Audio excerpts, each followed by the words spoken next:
I think to get us started, I don't know how rough all of you feel, but I'm going to let you all introduce yourselves because it's that kind of morning. So let's start at the end with Jess. Does this work? Yeah. Okay. Good morning, everyone. My name is Jess Mears. I have been a Libertarian Party activist since 2007, and I've just been involved in the liberty movement in so many ways. And I'm very excited that we're having this panel because in 2018 at PorcFest, we had the Women in Liberty panel, and the question was posed at the end, do we even need this panel? And I said no. The liberty movement has come so far in having more female representation since I think the inception of the party in the early 70s. There's many women now, and it's becoming to be such more equal in representation. So no, we don't need women in liberty panels, but we do need feminism and liberty panels. And I'm so excited to have this conversation today.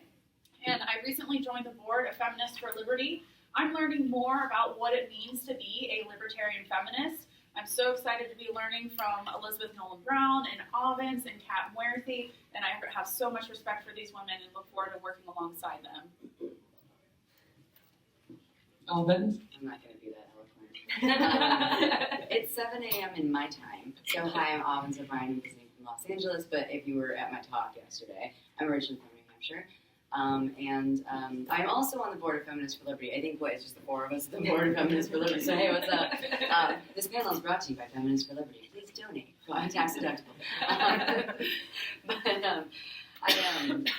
I've been involved in libertarian activism for a long time, and feminist activism for a long time, I agree. It's like I've watched this movement since I was a little kid, so it's like 30 years of watching as more and more women have gotten into the movement, but that doesn't mean anyone's gotten any less hostile about the term feminist, because there are assumptions about what feminism means and its association with the left, and so I'm very glad to be part of this in order to talk about why feminism is relevant to libertarian politics or even conservative politics, and so I'm happy to be here. Liz? Hi, I'm also not going to be as perky and eloquent as Jess right now. That was very impressive and very kind. It's nice to hear. I'm so glad to have both of them on the Feminists for Liberty board. As they said, I founded this group with Kat Muerthy, who works at the Cato Institute. We both live in Washington, D.C., so the group is just a fledgling nonprofit right now, though, that we are doing out of love in our spare time. I also am a senior editor at Reason Magazine. I've been working there since 2014. I write about a lot of different things, but I do try to, one of the things I do try to write about is to approach whatever sort of issues mainstream feminists are talking about, but from a libertarian lens. And I've been on a couple of these women in liberty panels that Jess was talking about before at PorcFest. This is my first time at Liberty Forward, and I'm really happy to be here and be talking. Thank you. Well, I'm delighted to have these ladies here. Everyone knows who I am, right? Okay, I don't have to introduce myself, sorry. I'm Carla Gericke, for the one person here who possibly doesn't know who I am. I'm the former president of the Free State Project. And my wiki page for a while said I was a narco-feminist. And I remember when I read that, I was kind of like, what? Someone gave me a label that I didn't know, what does it mean? So maybe let's start with some definitions. Starting over there, what is libertarian feminism, or this level of feminism? What are we talking about, ladies? So I will keep it very simple and ask Elizabeth to go into it more, but I think collectivist libertarian or collectivist feminism versus libertarian feminism is individualist feminism, and that's the big difference. And that's what we're talking about in modern society, is why it's so important to have the libertarian perspective, because mainstream media covers so much of the collectivist perspective. There's a joke in the feminist thing where in feminist community in general, not mostly on the left side, where they'll say feminism is the radical idea that women are people. And I like to say that libertarian feminism is the radical idea that women are individuals. I think that looking at feminist issues, I think there are legitimate complaints and legitimate issues that mainstream feminism talks about, and I really don't like the fact that they've decided that a lot of them have decided that the state is the way to solve those issues, when the state has been one of the biggest oppressors of women in history. And so the idea of libertarian feminism is this idea of looking at non-state solutions for the issues that we face. Yeah, I think that libertarianism is inherently feminist. At its core, like at the principles of libertarianism, of libertarian philosophy, are inherently feminist. And it's, there was a great tradition of libertarian feminists. They maybe, didn't necessarily use those label 100, 150 years ago, but the early feminists were individualist feminists. They were fighting for freedom from state oppression and just equal rights. And throughout, the past 100 years of U.S. feminism, we've seen waves of that come and go. In the 90s, in the late 80s and early 90s, there was another good wave with like Joan Kennedy Taylor, and that's when, and she was on the Association of Libertarian Feminists with Tony Nathan, who ran on the Libertarian ticket. Camille Paglia, people like that, Wendy Mickelroy, and they were all writing on this, but and writing on these issues, and that kind of grew again, this sort of free speech oriented, just non-carceral, non-state-based feminism, but that's sort of fallen, I think, out of practice again in the mainstream entirely of both feminism and the libertarian movement. So people say, why, if libertarianism is inherently feminist, like why are you using this label? Why are you bothering to make that qualifier? And I think just to signify that we're looking at a range of issues that don't typically get looked at through both lenses at the same time, at least in our current, political discourse.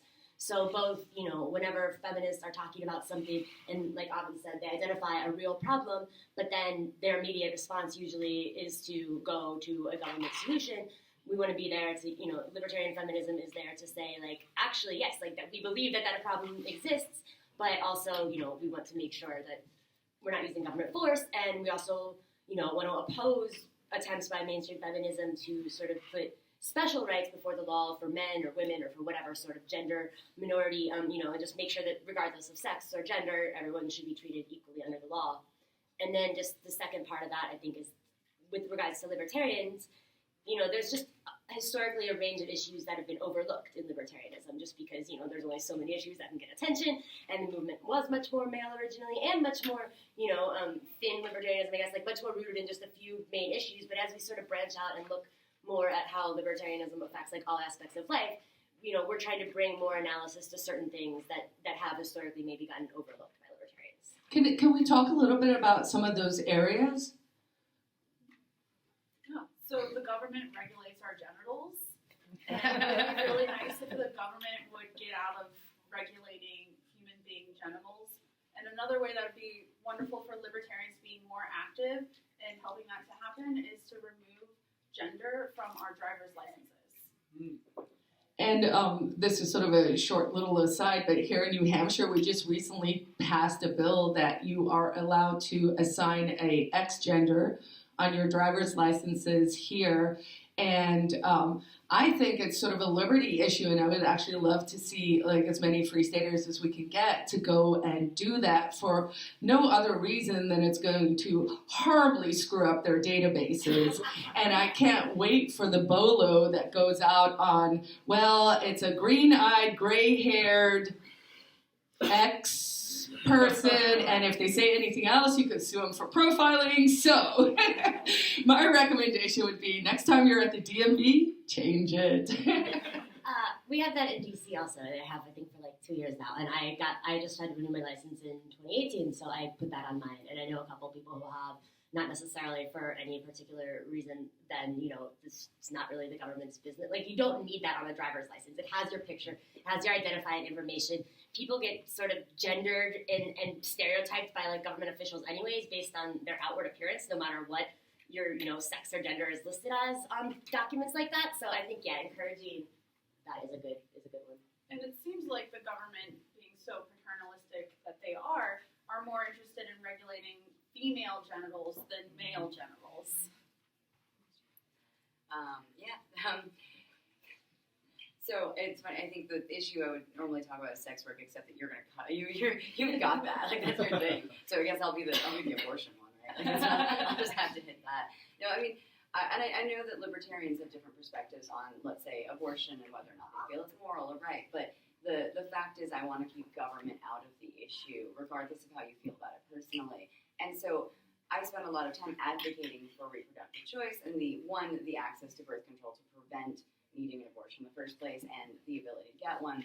But for me, I'm such an advocate for not using government to do it because I want to make sure that if you are morally opposed to abortion, you're not forced to pay for one. And you're not forced to pay for birth control if that's not something you want or want to pay for.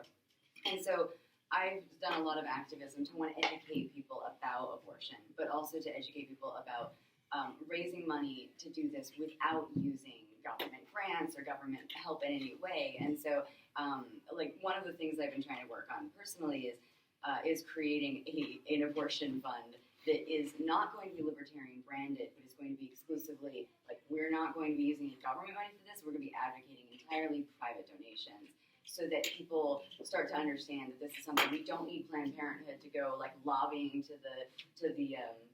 the government for more funding for these things. It's like if the billions of dollars that's spent on campaigning for reproductive choice, if the government would stay out of it, then we could use that billions of dollars to help people get birth control access and abortion without using government. Like the amount of money that people donate to Planned Parenthood, if that money didn't have to be used to fight in Washington and was instead used directly to help people, it would be so much better.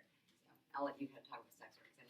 No, not really. I mean, I definitely, obviously, abortion rights are an issue. Obviously, I think, areas where majority women are criminalized, like sex work, are important. Also, though, just, reproductive rights more broadly, which includes much more than abortion, which includes things like birth control pills over the counter, which includes things like surrogacy, which, sometimes states are still trying to attack. And so we try to focus on, home birth, things like that, like birthing rights, criminal justice issues like where they still shackle women when they're giving birth in prison. They're still shackled during childbirth in most states. They've started some like movements to get rid of that. Just like the terrible situations in women prisons in general, where it's like, the stories you hear are just horror stories about them having to ration tampons because the mostly like male guards don't believe that they are bleeding through them. So they just, it's just very gross. So I think that there's like women's prisons issues. And then also just things like, school choice, homeschooling.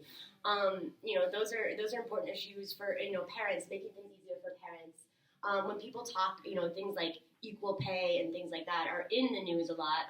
We don't obviously think that there should be a government solution, but I feel like it's important for libertarian feminists to comment on those issues and kind of explain why, my go-to is often in the Nordic countries and stuff where everyone thinks it's better because they have all these legislation that gives them all this maternal and paternal leave and all this stuff, but then you see actually a lot more women are still employed, but they're not rising up and they're not rising in the managerial ranks. They have much less positions of power. They're still getting paid less. So, to be there to point out sort of incentives and trade-offs and unintended consequences of these government actions too on issues like that. So I think, there's a broad range of issues, but pretty much anything related to, and of course, LGBT issues too, but pretty much anything as it relates to, I think, women or just gender and sex like biological sex, or sexuality, or parenting and family and things like that. I consider all of those to be libertarian feminist issues. I think we listed examples of how the government sort of regulates people differently, women to men. But you mentioned the pay gap, right? The wage gap. That's something we hear a lot about. What are maybe some of the top talking points? People will probably be quite familiar with a lot of them, right? But what's a good trick, if you have one, that you can use when you're talking to people about that specific issue? Because I feel like that's one where we have a bridge that we can get more people on board. I think one way you can break the fallacy or the wage gap that you hear so often about that, women make less money than men. Actually, young millennial women in urban areas tend to make more than their peers of the male counterpart in urban areas, but not in more rural areas. So I like to bring up a particular, so it's an interesting thing to kind of talk about, is that one of the reasons for a gap in wages, especially as people get older, is because a lot of women prioritize their families or childcare as things go on. And one of the things I've noticed is nowadays we have more opportunities to say work from home, work remotely.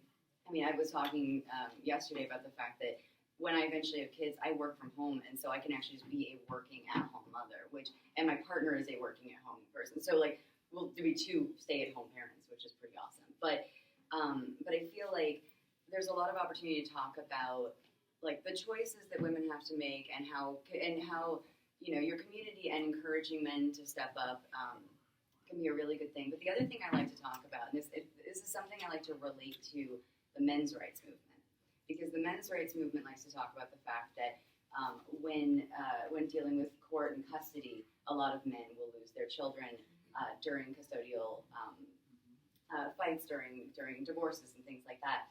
But one of the reasons that the courts decide that the men aren't going to have primary custody is because usually men are aiming for work that makes them as much money and has less flexibility, and the women will go for a more flexible job. And so you see these two things happen simultaneously, that women are considered to be the caregivers, our incomes are reduced, and the men will make more money, but then the court sees them as not the person who can pick their kid up from school. And so you'll see these things are actually connected. And so the same way that I'll see in feminism, people will complain about how women aren't making as much money and they're going to be discouraged in STEM fields or whatever conversation that they're having there. And I'll say, well, men are also discouraged from taking as much of an active role in their parenting, and as a result, it hurts them in the court system. Not even necessarily in the way that the law is written, but in the way that people will perceive their availability for their children. So that's something I like to hit. Any other thoughts on the wage gap, or? No, I think that about covers that. It's really hard to argue with. There's lots of good statistics, like the one Jess said, but also just, like when you point out how many times that it's been debunked that this like giant wage gap actually exists, when you control for any reasonable factors, like people working the same hours or being in the same job or whatever. Like every time you control for these reasonable factors, and you don't just say like all men and all women, it's very, very narrow. But nobody wants to hear that if they're really like believe in it. So I think there's a time and a place for like talking about that when you're talking about people who are more neutral. The only way to make any ground with people who really like just believe the wage gap exists and are not going to be changed otherwise is just to do the things that Avens said. The okay, well what can we do to help that? Because obviously you can't just mandate from above that everyone pay you can, and so I mean you can, but obviously you can. I shouldn't say that. They'll be like, yes you can. But I mean I think maybe to steer them towards other things you can do and other barriers that exist and things like that for both men and women to have more flexible arrangements.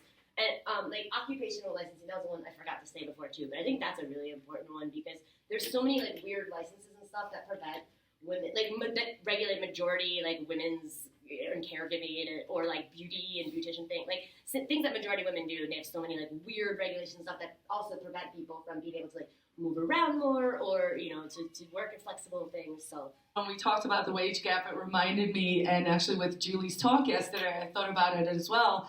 So I remember we had a speaker at Liberty Forum some years ago, and it was a he, but he mentioned that if you look at dual income families, where one person wants to stay at home as the caregiver, you'll typically see that the second income earner is making more or less what the top income earner is paying in federal income tax. And I thought that was such an interesting observation, right? Because, when we talk about or think about, how can we smash the state? I would love that to start to be a narrative where you're like, hey, for the people who want to restore family or whatever, you could be like, hey, America, you know how we could solve half the world's problems? Let's get rid of the federal income tax. So shifting gears just a little bit, I want all of you to talk a little bit about what led to your current expertise. What was your path that got you here, and why do you lead a little bit with feminism? For me, I came from South Africa. My mom was definitely women's libby. But then, and I think women's lib is a term I actually prefer. Maybe that just dates me, right? But it's women's liberation because I think that fits with my sort of libertarian sensibilities. But yeah, like why this? Like not just because we're women and we're in this world, but in the same way that men have their boys club and whatever, I think that we have this opportunity as like a little girls club, right? To break that narrative where we hear women are so mean to each other and whatever, and it's not like that. Like we all want to lift each other up. So talk a little bit about your expertise and why you're passionate about this. Okay, so I've considered myself a libertarian for a long time. But a few years ago, there was, I first heard the term, or the phrase, libertarian, or feminism is cancer. And I, at the time, didn't necessarily think of myself as a feminist. I was hearing all of these influencers in the liberty movement saying, feminism is cancer, and thinking about it, I'm like, is feminism might be cancer? Like, and I have started exploring the issues of libertarian solutions much more and deeper in the past few years. And I believe libertarianism is the path to prosperity for the greatest number of individuals and lifts as many people as possible to have better lives. And so when I studied for a panel that I was doing on politics with the women of Delta Sigma Theta, it was primarily of